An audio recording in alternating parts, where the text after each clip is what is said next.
esse, comunhão e relacionamento. Eu devo trabalhar mais a questão da comunhão, hoje na mensagem, do que do relacionamento.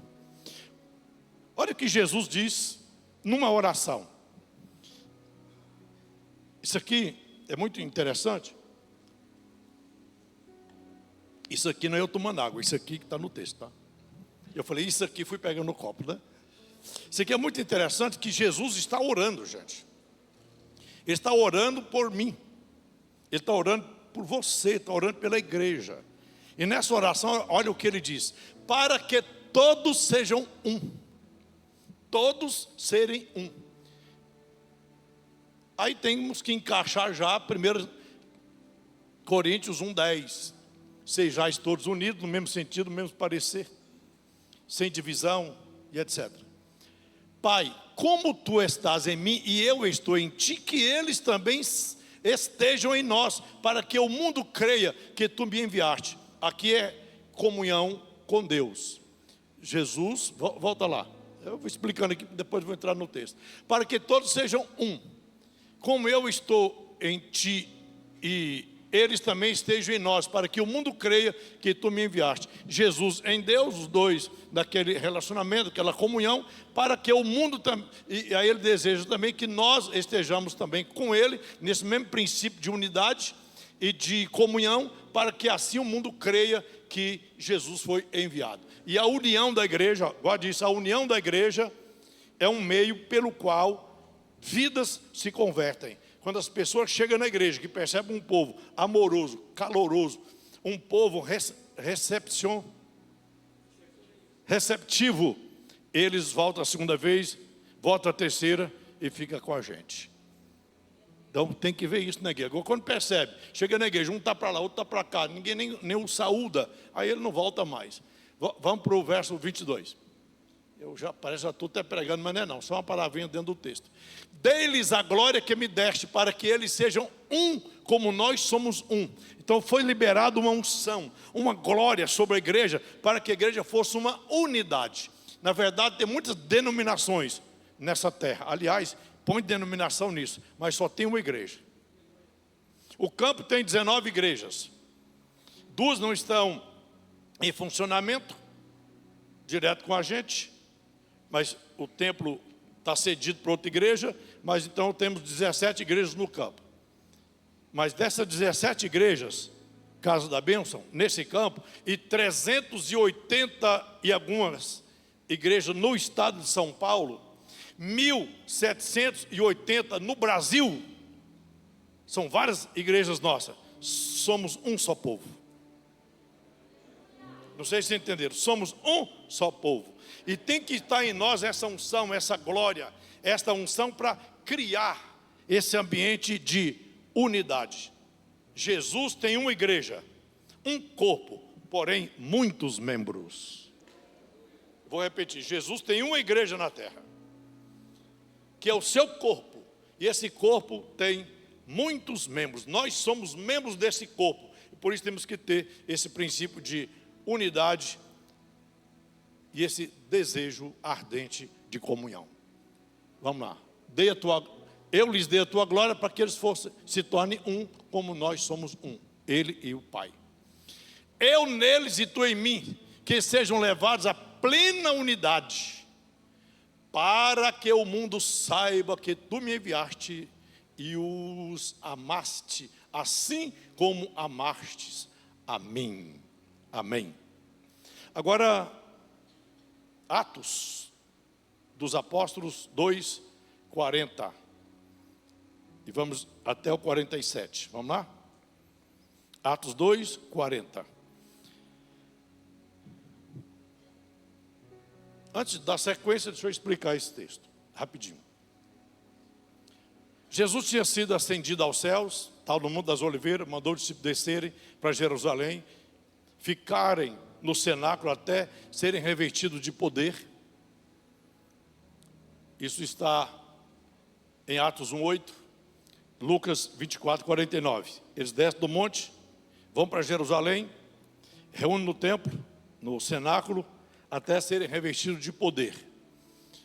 Aí vem o Pentecoste, a inauguração, por chamar assim, a inauguração da igreja, e eles estão pregando. É a primeira vez que o evangelho está sendo pregado por um ser humano, que no caso foi Pedro.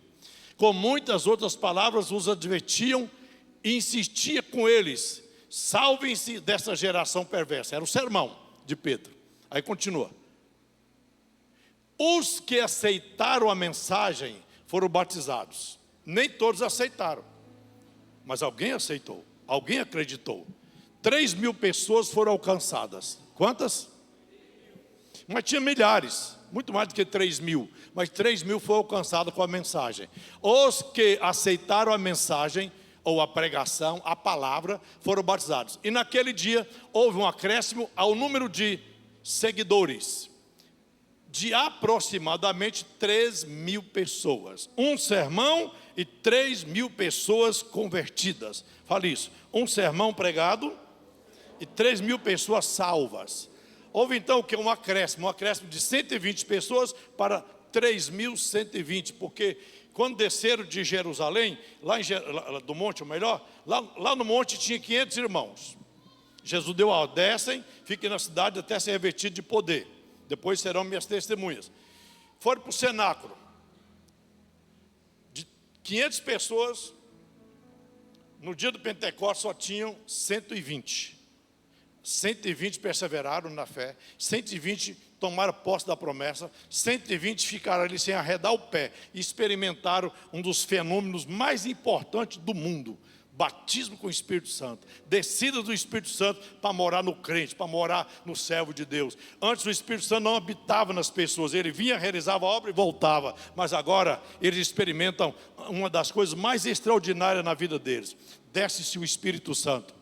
Eles são revestidos do Espírito Santo. O Espírito Santo entra neles, ou seja, o Espírito Santo entrou na igreja. Eu sou a igreja, você é a igreja. O Espírito Santo habita em mim. Eu sou a casa dele, você é a casa dele. E assim nós expressamos o quê? A unção e a glória de Deus. Agora, como eles viveram depois do batismo no Espírito Santo? Como eram essas pessoas, como viveram essas pessoas na igreja primitiva, depois da sua conversão, depois desse enchimento do Espírito Santo? Eles se dedicavam ao ensino dos apóstolos, à comunhão, ao partir do pão e às orações. Repita isso aí, por favor.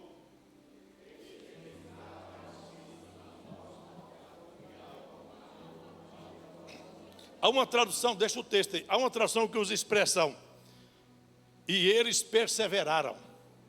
Que eu tenho aqui como característica de uma igreja verdadeira, de uma igreja de comunhão. Nós temos um povo submisso e obediente aos seus líderes. Segunda coisa que temos aqui: um povo que sabia comer na fonte certa. Se alimentavam, se nutriam das mensagens que eram ensinadas pelos apóstolos, se dedicavam ao ensino. Uma igreja que tinha um coração sensível ao ensino. Homens, mulheres, individualmente, que tinham um coração ensinável. Que é ter um coração ensinável? É alguém que aceita ser ensinado. Que é ter um coração ensinável? É alguém que quer aprender cada vez mais. Então eles se dedicavam ao ensino dos apóstolos. Eles não ficavam alimentando com outras fontes qualquer. E põe heresia nesse tempo, põe segmentos religiosos nesse tempo. Mas esses aqui, a igreja primitiva está concentrada apenas numa coisa: ensino dos apóstolos. Depois, na comunhão geral da igreja, o partir do pão e as orações. O que eu tenho ainda? Uma igreja participativa. O que temos aqui? Falei, uma igreja participativa. Uma igreja que estava junta. Vê que o texto não usa o plural, no partir dos pães, mas no partir do pão. Aprendi isso há poucos dias nas minhas pesquisas, que era preparado um único pão. Aqui vocês chamam de bengala, aquele pão bem grandão, né? É bengala que vocês chamam? Baguete, bengala. Lá em Brasília a gente chama de quê mesmo? Bisnaga, né? Então um pão daquele dá para pelo menos 4 pessoas comerem. Então eles tinham o hábito de preparar um único pão. Não era vários pães, era um pão. E esse pão então era repartido entre eles. Isso para despertar neles essa comunhão e fazer entender que um dependia do outro. Não era o partir dos pães, era o partir do pão. Um único pão onde todos se saciavam. Comunhão, relacionamento, acolhimento. E eram também um povo presente nas orações. Hoje, quando você anuncia, vai ter o culto de oração. Tem gente que até fala, não vou hoje não, que hoje só tem um culto de oração. Como se não fosse culto. As pessoas menosprezam os cultos de oração. Mas se falar, hoje tem um culto com o profeta Zé da Couve. Aí fervo de gente, porque tem o profeta Zé da Couve.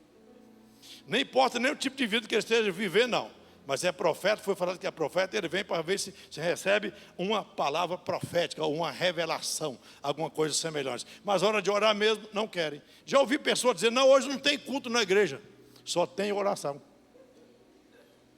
Quem já ouviu isso? Viu que eu não estou sozinho, né? Todo mundo levantou a mão.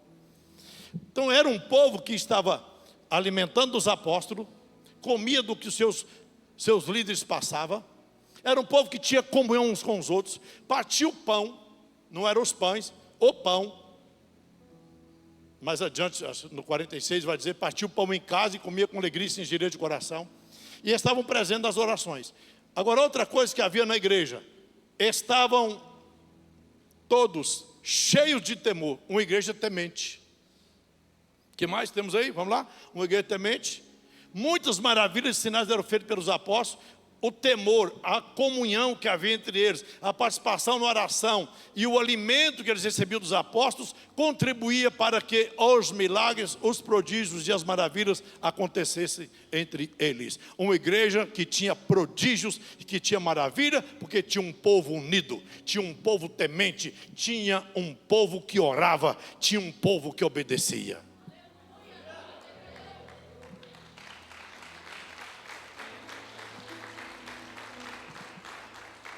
Olha a sequência, os que criam mantinham-se unidos. Agora eu começo a pregar. Os que criam mantinham-se unidos e tinham tudo em comum. Ter tudo em comum é encarar as coisas como real, como natural. Koinonia. Ter tudo em comum é o mesmo que dizer, quando alguém possuía uma propriedade, por exemplo, elas não diziam assim, isso é meu. Eles diziam, isso é nosso. O que era de um, era de todos. Olha o que eu disse, o que era de um, era de todos. Mas o que eu quero chamar a atenção é que vendiam suas... Volta lá no 44. Os que criam mantinham-se unidos. É essa união que gera a comunhão. União, unidade, fala aí, unidade. Eles não reuniam para ter comunhão. Eles reuniam porque tinham comunhão. Eles reuniam para manter a unidade. E essa unidade gerava a comunhão. E eu expliquei isso aqui ontem. Que a diferença entre comunhão e unidade é que primeiro vem a unidade, depois a comunhão. Sem unidade não há comunhão. Não tem como a pessoa desenvolver comunhão, nem com Deus, nem com os demais membros de uma igreja local, se ela não é uma pessoa unida. Se ela não se envolve com a vida da igreja, com os projetos da igreja, com os cultos, especialmente os cultos principais que deveria participar. É lógico que nem todos conseguem participar de todos os cultos da igreja. Nós temos vários cultos por semana aqui. Terça-feira, quarta de manhã, sexta, à noite, sábado com ministérios, quinta com os homens, domingo de manhã. Então há muitos cultos, mas existe pelo menos 2 cultos no nosso caso aqui, terça e domingo. Seria indispensável para você participar. Mas quando a pessoa vive isolada, ela não desenvolve o que chamamos aqui de união, não conseguirá desenvolver comunhão. Então fale comigo. A unidade gera a comunhão. Quanto mais você for unido entre os irmãos com a vida da igreja, mais comunhão você vai desenvolvendo. Tanto com Deus, que é a comunhão vertical, como também com os demais, que é a comunhão horizontal. Primeiro a comunhão é vertical, você e Deus. Depois é a comunhão horizontal, você e o próximo. Mas o que eu disse, quero repetir, quero que vocês falem comigo. Os discípulos mantinham a unidade. Fala mais forte. Os discípulos mantinham a unidade porque tinham como objetivo a comunhão. A unidade gerava a comunhão deles. E vai ver na sequência que todos os dias eles estavam no templo. Uma igreja participativa, uma igreja presente. Eis a razão da comunhão. Então eles não reuniam. Isso é importante você repetir. Eu já falei, mas quero que repita, porque quando eu falo, você repete, fica no seu consciente ou no seu subconsciente. Diga comigo assim: a igreja se reunia não para ter comunhão, mas por ter comunhão é que se reunia. Por que você vê aqui hoje? Vou responder porque você vê aqui hoje. Você vê aqui hoje porque você tem unidade com o campo, com sua sede. Você tem unidade com seu pastor. E essa unidade está gerando entre vocês, obreiros de filiais e a sede, e também na igreja local, uma comunhão.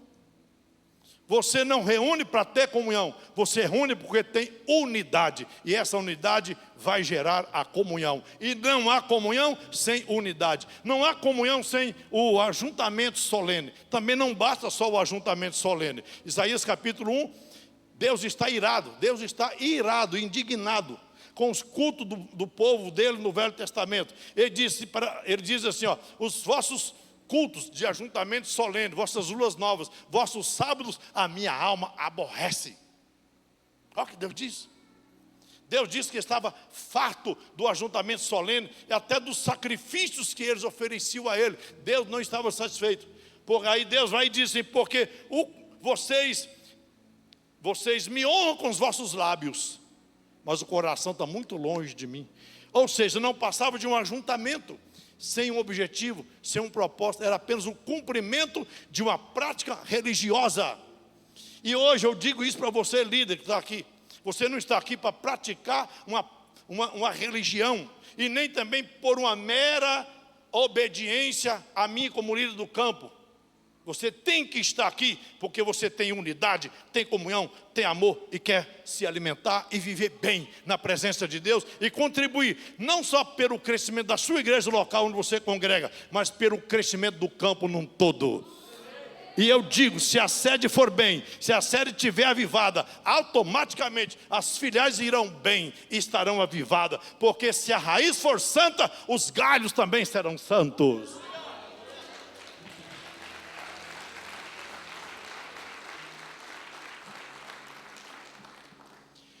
Jesus diz que todos sejam um.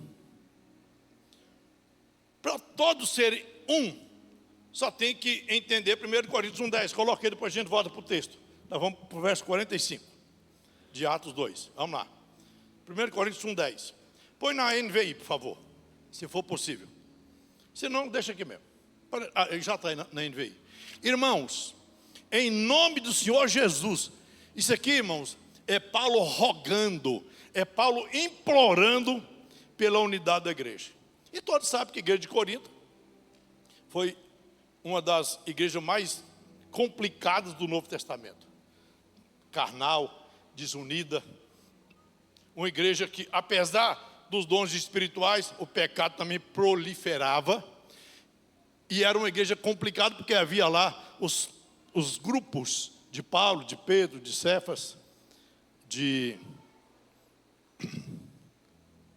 falei que fugiu. Apolo, obrigado. Apolo, Pedro e Paulo. E aqueles que se dizia de Cristo. Aí Paulo vai dizer: eu rogo. Ele está implorando. Fala assim: um pastor implorando pela unidade. Ô irmão, se tem uma coisa que pastor gosta de ver, é um povo unido. E se tem uma coisa que mexe com o nosso sentimento, não é, pastor Abílio? Com o nosso emocional, é ver uma igreja desunida. Um povo sem compromisso. Um povo que não se reúne. E às vezes reúne, mas não une. Olha o que eu falei, reúne, mas não une. Sempre que eu prego sobre unidade, eu usei essa expressão. Às vezes nós nos reunimos, mas nós não unimos. Nós reunimos, nós ficamos igual ovelha no curral, dando chifrado nos outros, dando pesado no outro, empurrando com o corpo para lá, outro para cá, para ver se come um pouquinho da comida que tem no coxo. Não sei se vocês entenderam o que eu quis dizer. A Bíblia fala muito disso. Das ovelhas que ficam chifrando umas às outras, dando coice umas nas outras, empurrando com o corpo umas às outras. Estão juntas no mesmo aprisco, mas não se unem. Aleluia.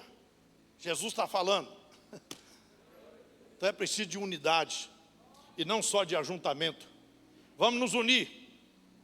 Vamos nos ajuntar, ou melhor, vamos nos ajuntar toda terça. Vamos nos ajuntar toda ceia. É o dia que eu tenho exigido, com conformidade, apoio dos pastores. Terças, líderes do campo. E o povo da sede. Sábado, segundo sábado, ceia. Gente, uma vez por semana e uma vez no mês. Ainda tem gente que faz corpo mole.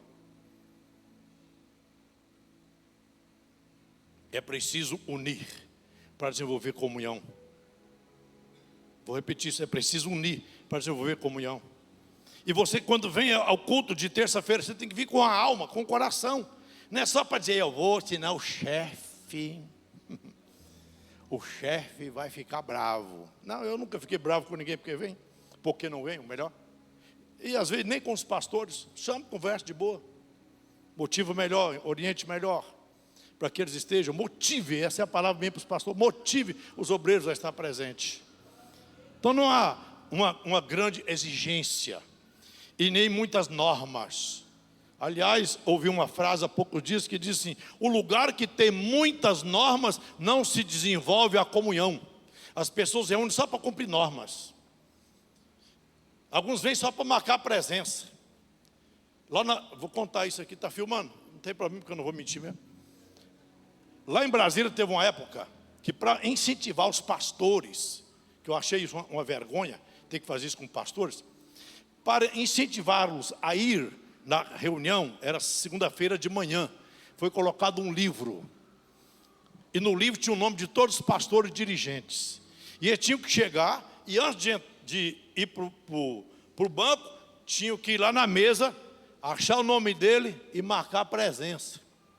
E depois então fazia-se um levantamento da diretoria, qual pastor que não foi na reunião. Aí ele era chamado. Não era só uma ligação não, era chamado a ir lá. Ou naquela segunda-feira à noite, que à noite tinha culto, ou na terça-feira de manhã para justificar por que ele não foi. Isso quando não havia justificativa antes. Então era uma pressão terrível. Então ele tinha que assinar o livro para demonstrar, para provar que de fato ele estava lá. Vocês querem saber o que acontecia? É vergonhoso, mas vou falar.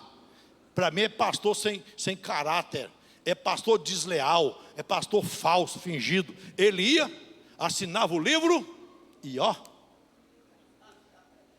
embora. O que ele estava fazendo? Cumprindo um dever. Ele não era unido, ele não tinha comunhão.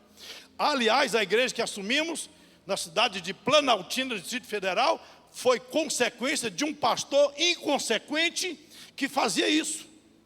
E hoje é desviado. Hoje não, desde aquele tempo, já é desviado dirigindo a igreja. Ele ia lá, assinava o livro e saía fora. Não participava. Na igreja local ele trabalhou a cabeça, todo mundo contra o apóstolo Ariel, contra a sede. Foi uma luta que eu e o pastor Zanetti tivemos para mudar a mentalidade desse povo. Todo mundo revoltado com sede, revoltado com o apóstolo Ariel, irado com o Júnior Brunelli. Pensa numa situação. Mas nós fomos trabalhando a unidade e o relacionamento. Fomos trabalhando o caráter. Fomos trabalhando.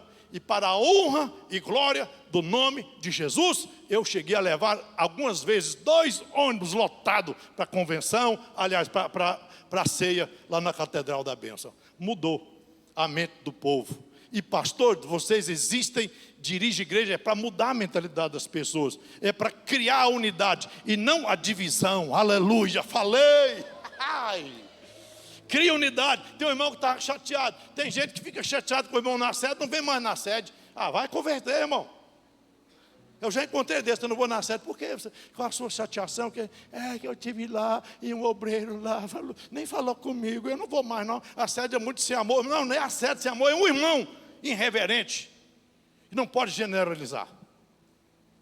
Eu vou dizer de novo, é um inconsequente, que não soube tratar. Não é a sede, não é a igreja no todo. Não é por causa de um que eu vou deixar de participar. O que eu quero mostrar é desenvolver a unidade para haver comunhão. E reunir e unir. Essa é a palavra, reunir e unir-se. Eu vou falar, pastores, nós, pastores, tanto eu com vocês entre si, precisa de um relacionamento mais profundo. Está cada um no canto, cada um na sua igrejinha. E às vezes se promove algo numa igreja local, no campo, convida-se o colega não vai, não manda ninguém. Um congresso de mulheres, uma reunião de homens, uma festa de aniversário da igreja local, era para as demais igrejas, ainda mais aqui dentro da cidade, ou daqui para Hortolândia, por exemplo, muito pertinho, e estar presente, demonstrar essa comunhão, esse relacionamento. Mas não, é cada um na sua, é cada um no seu quadrado. E eu acho, aliás eu não acho, eu tenho certeza, nós precisamos de desenvolver mais comunhão. Nós precisamos ter mais unidade, irmãos, e ser mais sinceros com nós mesmos, com Deus, com a nossa igreja. Eu vou fazer uma pergunta, mas não respondam, a não ser para você mesmo. Você está servindo a Jesus ou a si mesmo? Reflita. Você serve a Jesus ou serve a você mesmo? E se você é obreiro ou pastor, que por qualquer bobagem fica nervoso e se isola, ou da sua sede, ou da sua igreja local, você precisa mesmo pedir para Jesus mudar a sua natureza. Para não falar que tem que pedir para Jesus te converter de novo. Tem gente também que fica chateado na igreja local, ele isola no seu cantinho, não pega cargo nenhum, não quer mais oportunidade, não quer mais nada, e fala, deixa eu aqui no meu cantinho. Jesus não te chamou para você ficar no seu cantinho, no seu quadrado, não. Ele quer você no meio, fazendo a diferença. Você tem que ser, não é mais um, mas um conosco.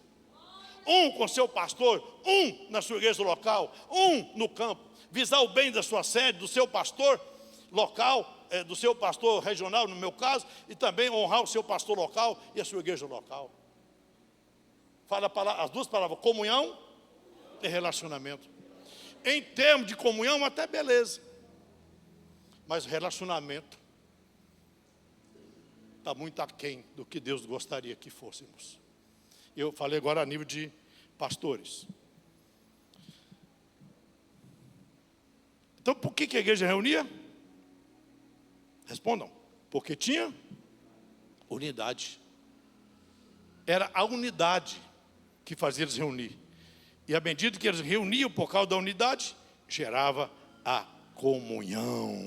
Aleluia. Então, viver isolado, dividido, é um sinal de que não estamos vivendo submissos à vontade de Deus. Porque a vontade de Deus é que sejamos unidos. Eu falei de 1 Coríntios, nem lembro tudo, né? Vamos voltar lá? Ele está suplicando a todos, ele generaliza. Concordem uns com os outros no que falam, e que não haja divisões entre vocês, antes que todos estejam unidos em um só pensamento e em um só parecer. É isso que Paulo está exigindo da igreja, e ficou registrado para o nosso ensino, porque a Bíblia diz que tudo quanto foi ensino, que tudo quanto foi pregado para o nosso ensino. Fala assim, é a comunhão que produz a comunidade. E essa comunidade tem o propósito de glorificar a Deus e tornar o seu reino extenso e conhecido. A igreja é a comunidade. O que eu falei? Que a igreja é a comunidade. Então a comunhão dessa igreja, comunidade, vai produzir a comunidade, para que essa comunidade, que é a igreja, manifeste o propósito principal de Deus, que é o que está em João 17, que o mundo creia que tu me enviaste. É o meio pelo qual vidas são salvas. Mas enquanto não houver essa unidade e essa comunhão, nós não vamos viver a vontade de Deus. E a vontade de Deus é a nossa comunhão. Então quero repetir isso aqui porque eu não consegui decorar isso e eu escrevi. A comunhão é que produz a comunidade.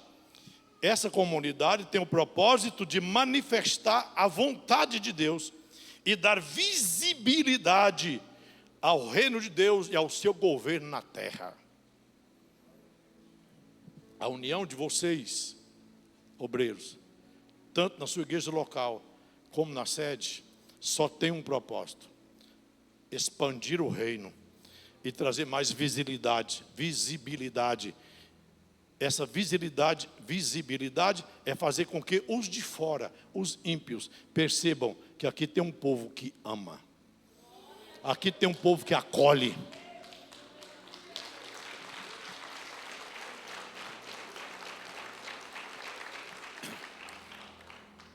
Desculpe você que já falou seu nome 200 vezes para mim, você vai ter que falar mais 100 para eu decorar. Você, fica de pé. Você. Essa menina ali, fala seu nome aí. Rayane. Daiane. Obrigado. Olha para a Daiane. Fica de pé, aí. Essa é a Daiane. A Daiane veio de outras igrejas. E ela entrou aqui. E ela usou essa expressão para mim. Eu vim e eu gostei. O que foi que te fez gostar da igreja? Ela citou duas coisas. Ela disse: uma é que essa igreja é muito firmada na palavra. Eu gosto da maneira que essa igreja prega e ensina. Foi ou não foi? E a outra coisa que ela disse: eu fui muito bem recebida e amada nessa casa. Esse aleluia aí parece que não é acreditar no que eu falei. Mas eu estou dizendo que a moça está ali, gente. Dá para falar mais um aleluia bonito aí?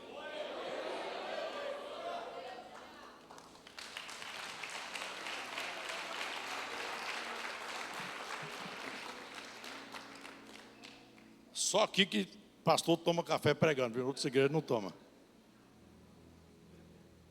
Você tem em casa, pode preparar um cafezinho também aí, tá?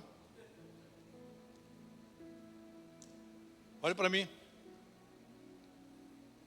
Pelo menos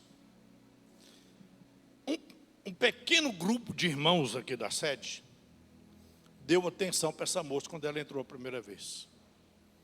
Nem sempre isso acontece. Mas está acontecendo, está melhorando. Está melhorando o acolhimento, está melhorando o relacionamento. E hoje ela se vê em plena comunhão com a igreja, está tomando ceia, já é membro da sede. E agora há pouco, subindo lá em cima, não tinha como subir lá embaixo, eu subi. E eu encontrei a Renata, que é a líder de jovens, dando um apoio a ela. Talvez alguma situação, sei lá, não me importa o que é, mas estava dando apoio, conversando no particular. Certamente ajudando ela em alguma área. Sabe o que significa? Que alguém da sede aprendeu o verdadeiro discipulado.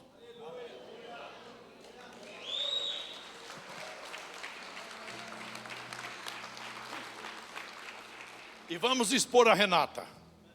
Renata.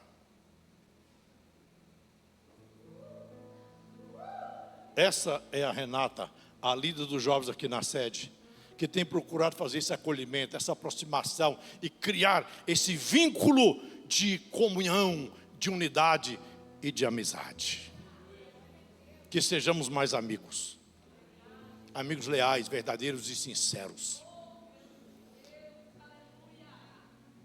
Veio, eu vou falar. Aponte para mim e diga: pode falar. E se doer? E se doer, vai doer. Se você for meu amigo, como o pastor Luiz fez umas 2 ou 3 vezes. Notou que eu agi mal em alguma colocação? Ou tive uma postura lá não tão agradável? Não sai me difamando.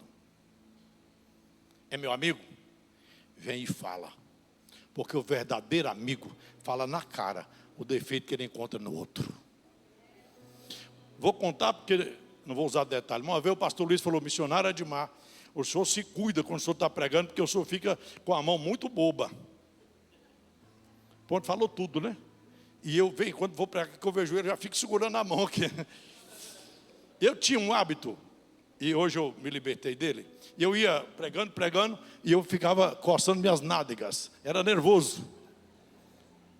Será? O que era? Acho que era nervoso. E ele falou para mim: cuidado. E entre outras coisas. Por quê? Porque é amigo. Uma vez ele falou algo para mim: olha, porque eu sou seu amigo, vou te dizer isso e isso. Pá. E eu mudei ou não mudei? Agora imagina que tivesse falado: missionário, com essa postura meio esquisita, missionário falou isso, e vai queimando a gente. Às vezes as pessoas fazem isso com o seu pastor local, fazem isso com o pastor regional. Amados irmãos, olhe para mim, bem nos meus olhos azuis. Se você for um crente unido, e que desenvolve mesmo uma verdadeira comunhão, a comunhão entre Deus e Jesus Cristo e o Espírito Santo, você não será um difamador, mas sim um guardador das costas do seu pastor. O que é um guardador das costas do seu pastor? Quando ele não está presente, você o defende. Falou mal dele, falou: opa, não, esse aí eu sei quem é. E deve falar: dobra a língua, ou engola a língua, quando for para você falar mal do meu pastor. E se você não está satisfeito com o que ele fez ou falou, vá lá e conversa com ele. É isso que você tem que fazer. Guarde as costas do seu pastor, quer dizer, defende ele quando ele não estiver presente. Isso é ser leal. Isso é ser unido. E isso é comunhão. Comunhão, ter tudo em comum. Papai dizia: comunhão é comer sal junto. Você desenvolve uma amizade, uma boa comunhão, é comendo pelo menos um saco de sal junto. 60 quilos ainda, né? Eu acho que vocês já me conhecem. Meu jeito de ser, os momentos de brincadeira, os momentos sérios, como estou sendo agora. Por mais que saiu algumas brincadeirinhas. Mas sabe do meu caráter, da minha lealdade. Está chateado? Não vou na sede, não, estou chateado que é um missionário. Essa semana eu tive até que ligar para uma pessoa, porque fiquei sabendo de uma pessoa que falou que eu falei, que eu não tinha falado, e que eu liguei para o pastor, falei: você falou? Não, não falei. Então chama essa pessoa e resolve, porque essa pessoa está falando de mim para ir para lá, para cá, sendo algo que eu não tenho nem conhecimento. Falei: não, para ser mal entendido, pode deixar que eu resolvo. Por que não veio conversar? Mas é que não errei, não falei nada. Mas surgiu um assunto meio esquisito aí. Falei: pastor, está surgindo isso. Resolve aí. Ainda bem que esse pastor disse: não, missionário, fica tranquilo. Se tem algum homem que eu defendo, chama-se Edmar. Defender minha honra, beleza. Agora, defender meu erro, não. Se for erro grave mesmo, pecado mesmo, tem que jogar duro mesmo. Fala bem. Agora, um errinho qualquer, uma decisão tomada de repente, uma palavra falada, não gostou, não tem que ficar guardando mágoa no seu coração, não. E tem que chegar e conversar. Fala glória a Deus. E não é sair falando para um, para outro a respeito, não. Então guarde as costas do seu pastor. Porque enquanto você está dormindo, muitas vezes está lá no monte orando por você. Ou de repente na sua casa mesmo, você dormindo, roncando. Ou de repente até navegando na internet. E ele está navegando no mundo espiritual, só orando por você. Aí você vai e difama o cara. Cadê a unidade? Cadê a comunhão? E está na hora de dar tchau.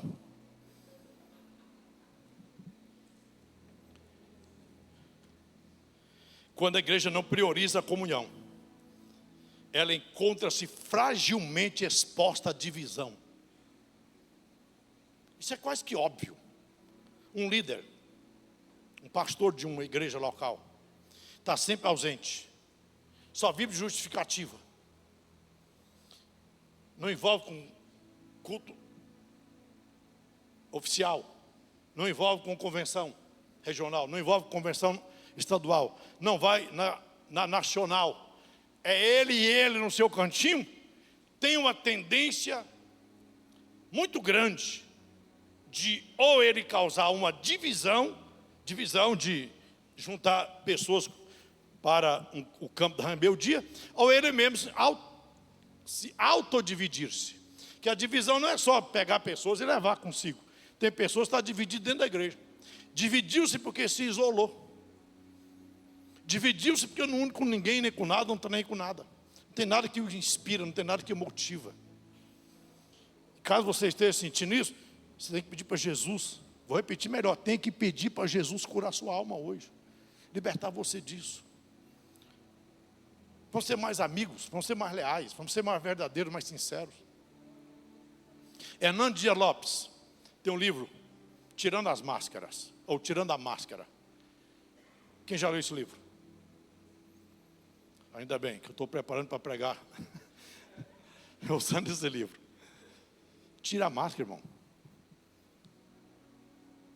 E na visão que ele mostra, até pastores, líderes, membros que aparentemente são muito fiéis a Deus, estão de máscara. E nós precisamos remover a nossa máscara da indiferença, a máscara da falsidade, a máscara da deslealdade e mostrar a nossa cara lambida. Essa é a palavra que eu quis usar mesmo. Mostrar quem somos mesmo. Eu sou isso e pronto. Comunhão e relacionamento. Que Deus nos leve para esse patamar tão importante. Eu chamei de patamar porque eu quis mesmo. Da comunhão e do bom relacionamento. Eu vou fazer a introdução, estou doidinho para pregar mais.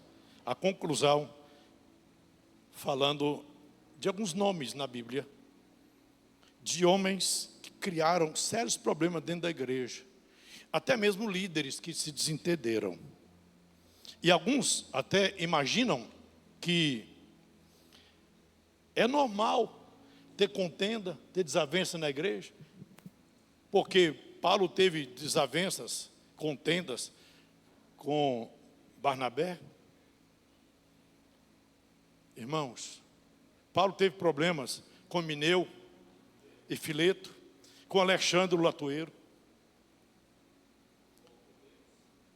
Porém, olhe na Bíblia, nenhum desses problemas causou problema no corpo. Vou provar isso agora. Vamos pegar aqui Atos dos Apóstolos, por favor, capítulo 16, Atos dos Apóstolos, capítulo 16. Então, os caras mais complicados no ministério de Paulo foi Alexandre o latoeiro, está em 2 Timóteo 2,14. Paulo disse assim: Alexandre o latoeiro me causou muitos males. Geralmente, pastores, nós vamos ter esses Alexandres que vai nos causar o mal. Latoeiro, literalmente é batedor de lata vazia. O latoeiro é alguém que não está cheio, não está cheio do Espírito. Lata vazia, quando você bate na lata cheia não faz barulho, mas bate na lata vazia. Latoeiro, lata vazia, batedor de lata vazia. Alexandre o latoeiro, lata vazia, só faz barulho, não tem conteúdo, não tem substância, me causou muitos males, diz o apóstolo Paulo. Causou mal a ele, mas a igreja continua intacta. Aleluia.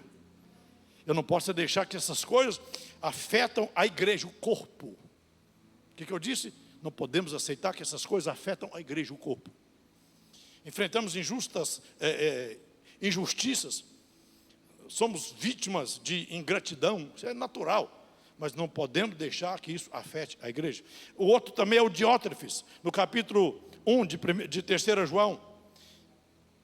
Diótrefes foi aquele tipo de pessoa que queria ser o primeiro, queria ter a primazia. Ele se orgulhava de aparecer, ele gostava de aparecer. E Paulo falou assim: esse cara, ele quer aparecer, mas eu sei qual é o caráter dele. Quando eu for, eu vou expor tudo, hein? Vou dizer quem ele é. Só você ler 3 João, capítulo 1, você vai ver essa questão do Diótrefes. Cara complicado, gostava de aparecer. E o tal de Mineu e Fileto está em 2 Timóteo 2, 16, 17. E ainda temos outros problemas graves, mas eu quero me deter aqui para mostrar que a igreja não parou por causa da confusão que teve, do atrito que teve entre Paulo e Barnabé. Paulo queria ir para uma região, parece que Frígia, para visitar os irmãos. E Barnabé foi convidado para ir com ele e queria levar João Marcos. E ele achou por bem não levar João Marcos, porque João Marcos tinha dado a nota fora, numa outra estadia com eles. Os abandonou no momento que eles mais precisavam. Ele falou, não é viável levar João Marcos agora. Vamos só nós dois. Aí, ele ficou bravo. Não, ele tem que ir. Barnabé, né, dizendo, ele tem que ir com a gente, e se eu não for, também não vou. E foi uma confusão terrível, que ao ponto dos dois se separarem.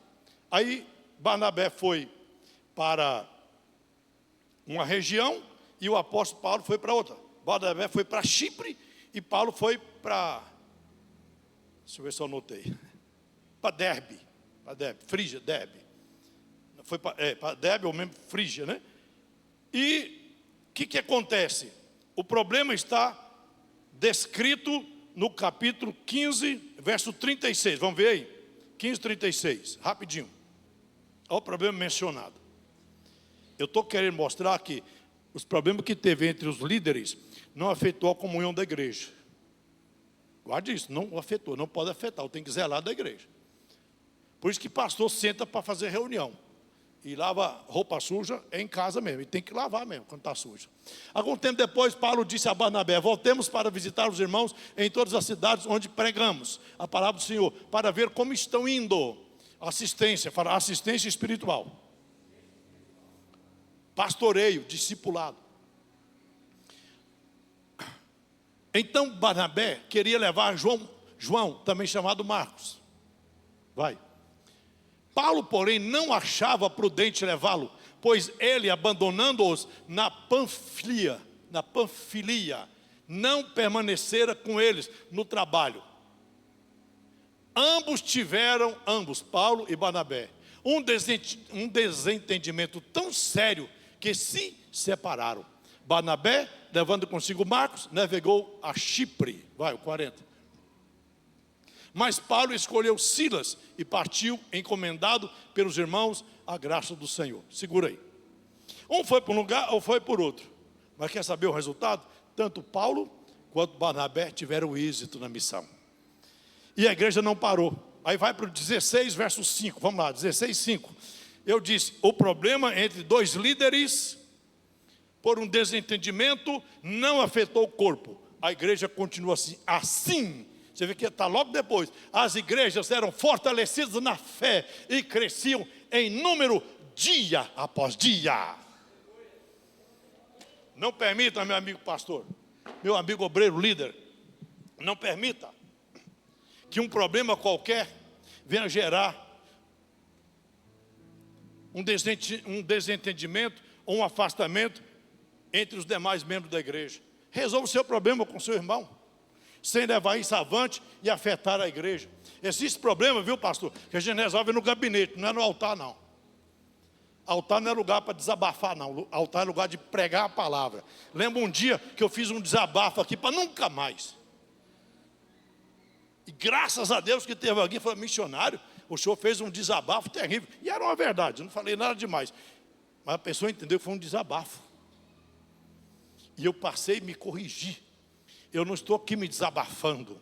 Eu estou aqui simplesmente passando o que Deus pôs no meu coração e incentivando você a ter unidade e a ter comunhão e sermos, na verdade, bons e sinceros amigos. Amigo que é amigo nunca abandona o seu amigo no meio do caminho. Eu tenho que repetir para aplaudir?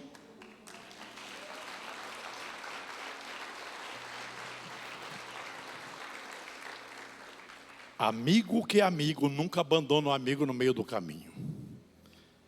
Você deve ter amigo tão chegado ou mais chegado que o irmão de sangue. Fique de pé, preciso parar. Aleluia.